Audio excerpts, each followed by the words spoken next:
Ako, Makaradol, Fred Padernos, Istorya Makaradol!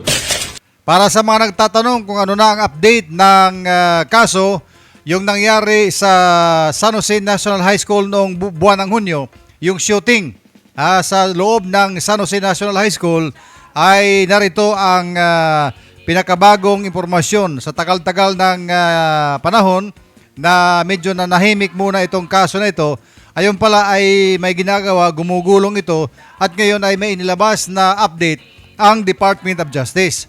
Ayon kay Justice Secretary Frederick Vida, ang City Prosecutor's Office ng Tacloban City ay nagrekomenda na para sa filing ng criminal charges laban doon sa mga nagmamay-ari ng mga baril na ginamit ng dalawang bata sa pamamaril sa San Jose National High School noong June 22, 2026, kung saan 3 mga bata ang napatay at maraming nasugatan. Ayon ito kay Secretary Frederick Vida na ang Department of Justice sa pamagitan ng Tacloban City Prosecutor's Office ay nagrekomenda na ng filing ng criminal charges laban sa mga nagmamay-ari ng mga baril na ginamit. Sino ba yung nagmamay-ari ng baril na ginamit? Ang isang nagmamay-ari dito ay yung auntie mismo ng 14 years old na bata na si Attorney at Police Staff Sergeant Arla Ray Pasensya. Ito yung auntie ng 14 years old.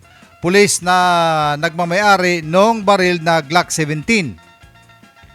Pero yung isa na nagmamay-ari naman ng caliber 38 ay walang pangalan dito na inilalabas, bagkus ang sinasabi ay na-trace ang baril na ito, yung caliber 38, na-trace ito sa isang security agency na nakabase sa Cebu City. Kaya ngayon, ito ay tinutumbok ng investigasyon sa nagpapatuloy na investigasyon ng PNP at ng NBI para mapanagot din ang mga nasa likod ng pagmamay-ari ng baril na ito na nagamit ito sa krimen. Ang isasampang kaso laban sa mga nagmamay-ari ng baril, particularly kay Attorney at Police Staff Sergeant Arla Ray Pasensya, ay ito, reckless imprudence resulting to multiple homicide and physical injury. Ayun nga, kasi 3 ang namatay, kaya multiple homicide.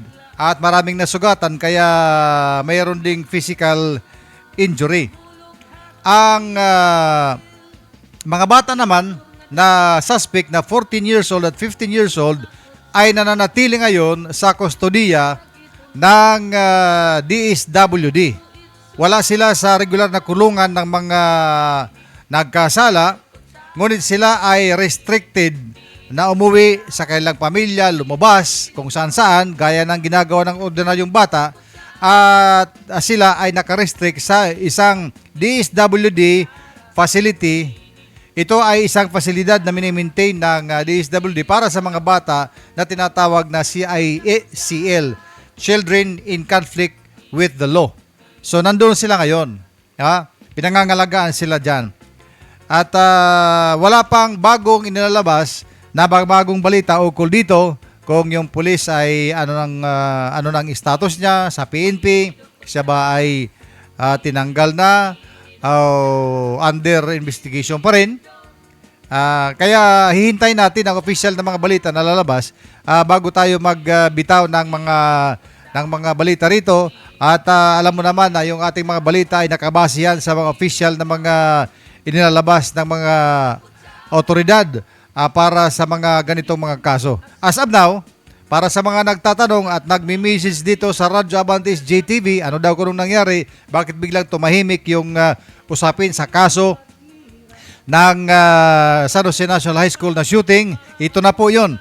At yun nga ang sinasabi na si Justice Secretary Frederick Vida ay nagsalita sa media sa isang panayam ng mga taga-media at sinabi na ang Tacloban City Prosecutor's Office ay nagrekomenda na ng pagsasampa ng criminal charges na reckless imprudence resulting to multiple homicide and physical injury laban doon sa mga nagmamay-ari ng baril. Dadalawa ng nagmamay-ari ng baril, yung auntie mismo, si Police Staff Sergeant Pasensya, at saka yung security agency na sinasabi na nagmamay-ari ng caliber 38 na ganamit ng 15 years old na bata na involved doon sa shooting sa San Jose. Ayan, at abangan natin ang mga susunod na mabalita ukol dito. Dito lang yan sa ating sama-sama sa Istorya Pakaradol dito sa Radyo Abante, SJTV.